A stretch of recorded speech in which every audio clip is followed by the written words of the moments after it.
இது மாதிரி ரெண்டாக நறுக்கி போட்டுக்கிட்டு ஒவ்வொன்றையும் நீங்கள் நல்லா க்ளீன் பண்ணி வச்சுட்டிங்கன்னா போதும். இந்த காலத்தில் ஓடுற காலத்தில் ஒவ்வொன்றும் ஒவ்வொரு விதமாக இருக்குது.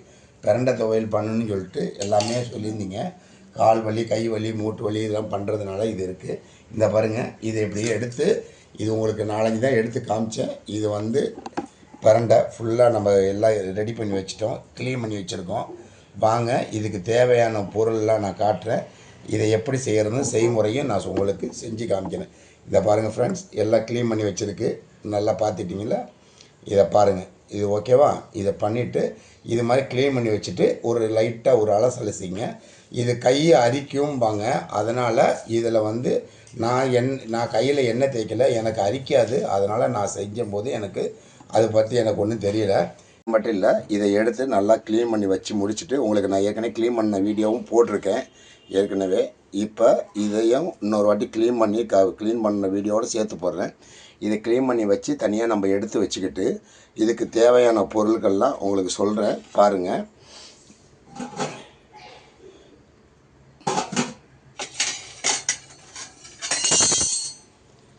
இந்த பாருங்கள், கொஞ்சம் உளுந்தம்பருப்பு கொஞ்சோண்டு வச்சுருக்கேன். ஒரு 10 கிராம் கிட்ட தான் இருக்கும். சின்ன வெங்காயம் ஒரு 20 வெங்காயத்துக்கு மேல்ட்டு க்ளீன் பண்ணி வச்சுருக்கிறேன்.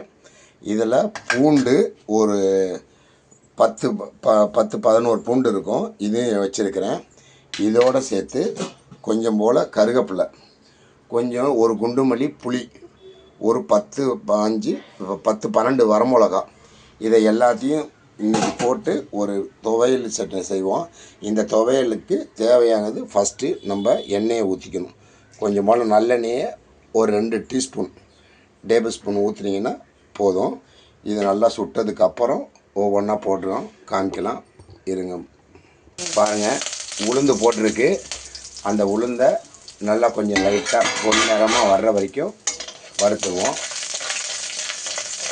இந்த உளுந்து கூடையே இந்த பிரண்டையை நம்ம க்ளீன் பண்ணி வச்சுருக்கோம் பார்த்தீங்களா, அதையும் இதையோடையே போட்டு வறுத்துருவோம். சில பேர் இதை பொரித்து தனியாக எடுப்பாங்க. அப்படி போடுறதுனால அவ்வளோவா ஒன்றும் எஃபெக்ட் தெரியாது. இதுலேயே எல்லாமே நம்ம செஞ்சோம்னா அதுலேயே உள்ள ஆக்டிவேஷன் நம்மளுக்கு எல்லாமே இருக்கும். கொஞ்சம் எடுத்துக்காங்க. அந்த பாருங்க, இப்போ வறுத்தாச்சா, இதை இப்போ இதில் போட்டு ஆக்டிவேஷன் பண்ணுறோம் பாருங்கள்.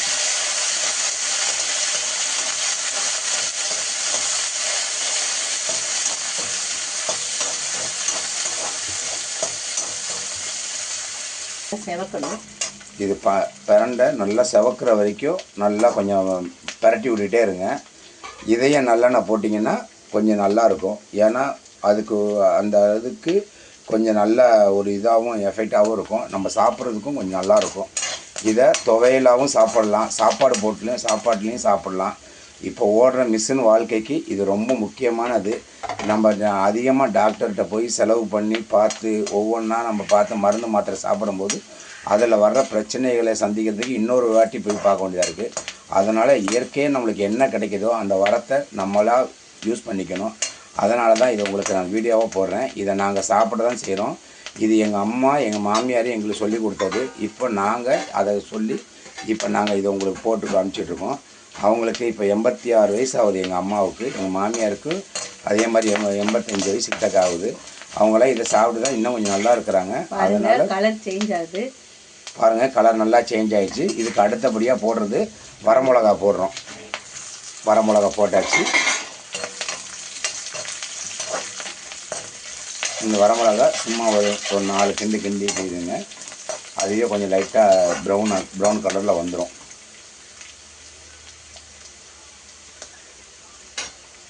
அடுத்து சின்ன வெங்காயம் நம்ம உங்களுக்கு காட்டியிருந்தால அந்த சின்ன வெங்காயத்தை இதில் போடுங்க.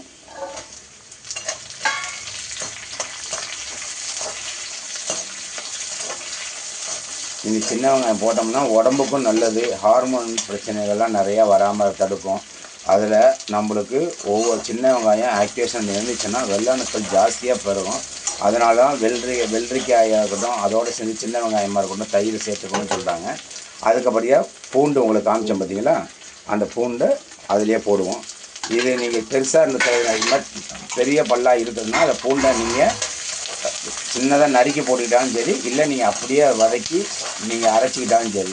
உங்கள் மிக்ஸி எப்படி இருக்கோ அதை பார்த்து போட்டுங்க. இது நாங்கள் தேவையான அளவும் இதுக்கு தகுந்த மாதிரி போடுறோம். அடுத்தபடியாக கருவேப்பிலை கொஞ்சோண்டு எடுத்து வச்சுருந்தோம்னா அந்த கருவேப்பிலையை மேலே தூவி விட்றோம். கருவேப்பிலை போட்டால் கண் பார்வைக்கு கொஞ்சம் முடி வரும்பாங்க. அது இல்லாமல் நம்மளுக்கு பிரச்சனை இருக்காது. அதே மாதிரி உங்களுக்கு இப்போ அடுத்தபடியாக போடுறது வந்து புளி உங்களுக்கு காமிச்சோம் பார்த்தீங்களா, அதில் எல்லாமே நல்லா விதையெல்லாம் எடுத்துகிட்டு இந்த புளியை கொட்டை இல்லாமல் அதில் போட்டு விடுங்க. அப்போ தான் மிக்சியில் பிளேடு அடிபடாமல் இருக்கும். போட்டுட்டோம். இதையும் அதோடு சேர்த்து நல்லா வதக்குங்க. அப்புறம் தேவைக்கு ஏற்ப கொஞ்சம் போல் உப்பு போட்டுக்குங்க. உப்பு போட்டு இதை நல்லா வதக்குனீங்கன்னா கொஞ்சம் சீக்கிரம் அந்த வெங்காயம் இதெல்லாம் கொஞ்சம் நல்லா ஆயிடும். கொஞ்சம் சீக்கிரம் வதங்கிடுச்சுன்னா கொஞ்சம் நல்லாயிருக்கும். அதை அப்படியே நம்ம கொஞ்சம் போல் எடுத்து ஆற வைக்கலாம்.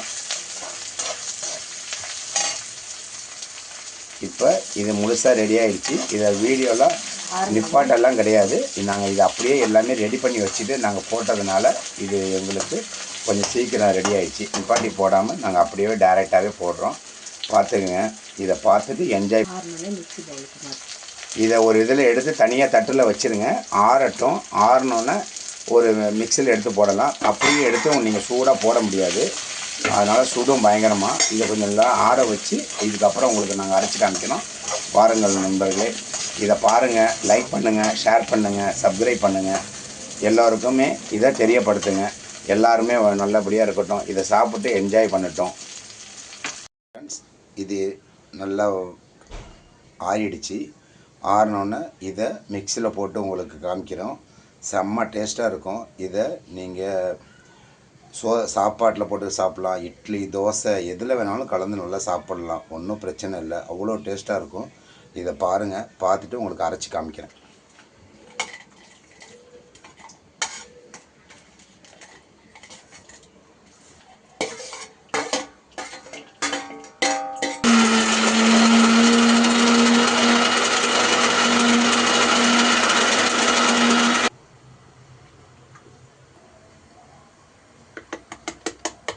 பாருங்கள் ஃப்ரெண்ட்ஸ், எப்படி நல்ல நைஸாக அரைச்சிருச்சு. சூப்பர். இது மாதிரி ஒரு கண்ணாடி பவுலில் சேஃப்டி பண்ணி வச்சு ஃப்ரிட்ஜில் வச்சுங்க. உங்களுக்கு தேவைப்படும் போது எப்போல்லாம் தேவைப்படுதோ அப்போல்லாம் எடுத்து வச்சுங்க. ஒரு வாரம் வரைக்கும் இது நல்லாயிருக்கும். ஒரு வாரத்து வரைக்கும் இவ்வளோ நம்ம செய்யும் போது கம்மியாக தான் செய்கிறோம். அதனால் நம்மளுக்கு போதுமான அளவு இதில் இருக்குது. ஒரு வாரம் வரைக்கும் தாங்கும். அதனால் நீங்கள் எப்போல்லாம் எடுத்துமோ நீங்கள் திடீர்னு எடுத்து சாப்பிட்டு போகலாம். ரைஸை கூட நீங்கள் ஆஃபீஸ் போகிறீங்க அப்படின்னா கொஞ்சம் போல் ரைஸை மட்டும் போட்டுட்டு இதை எடுத்து போட்டு சாப்பிட்டு போயிட்டே இருக்கலாம். சூப்பராக இருக்கும் ஃப்ரெண்ட்ஸ். பாருங்கள். பார்த்துட்டு என்ஜாய் பண்ணுங்கள். லைக் பண்ணுங்கள், ஷேர் பண்ணுங்கள், சப்ஸ்கிரைப் பண்ணுங்கள். தேங்க்யூ.